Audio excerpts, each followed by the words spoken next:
After the fall, I lost part of my memory. I remembered everything, but I didn't remember Dylan. My best friend Alice had been watching me for days, until she finally realized it, because not once did I even mention his brother. Reese, what's happening? She demanded. Tell me the truth. Did you really forget about my brother Dylan? Or is this just your act so he would notice you? I blinked at her, confused.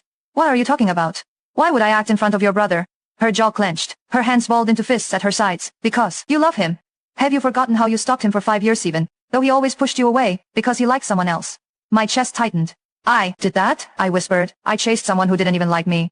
She let out a bitter laugh. Yikes, you must have really knocked your head for you not to even remember that. But come on. She grabbed my phone from the nightstand and shoved it into my hands. Check your phone. You don't even remember your password. Right. I stared at the screen. I don't. It's his birthday. She said coldly. Your password is Dylan's birthday. Reese, that's how far you went. My fingers hesitated, then tapped the date. Shed said. The phone unlocked. My heart started to pound.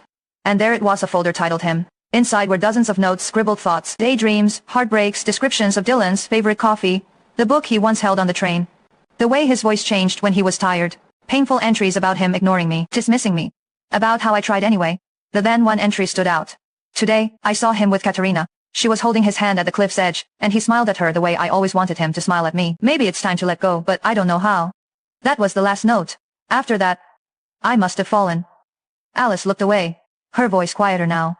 You loved him, brother Reese, but he never loved you, he never cared. Still, you have to remember what happened. I'm going to crawl to the tuck. Shitchin accomplished. Odd, leaving me alone with the ache in my chest. I sat still, breathing through the confusion and hurt. Why did my heart ache so much over someone I couldn't even picture clearly in my head? Why did his name feel like a wound? Then I heard voices from the hallway low. Urgent, just outside my door. Well, that's a good thing, a man said. His voice was sharp, familiar. Reese can't remember what happened that day, so she won't have any idea that we're the reason she fell. That's great. At least she'll stop stalking me. God, I hate her. My blood ran cold. Dylan, a woman whispered back. Are you sure? What if she's just pretending? Dylan. What if she remembers everything? I'll make sure she never remembers, he said firmly. We have to act in front of her. That's why we're visiting her, so my sister won't be suspicious, especially since she told me to visit her. I didn't realize I was crying until I tasted the salt on my lips. My hands trembled as I gripped the sheets. I had fallen for that man. I had poured my heart out to him, and he hated me, wanted me gone.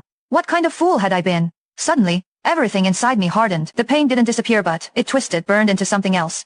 Something final. I reached for my phone and dialed the one number that still made sense in my life. Mom. My voice shook, but I forced the words out. I want to go back. I'm ready. There was silence on the other end, then her worried voice. Reese, are you okay? What happened? I'm done, I said quietly. Please, arrange the marriage. What? Wait, what about Dylan? Didn't you tell me he was the only man you ever wanted to marry? I let out a bitter breath. I must have been out of my mind.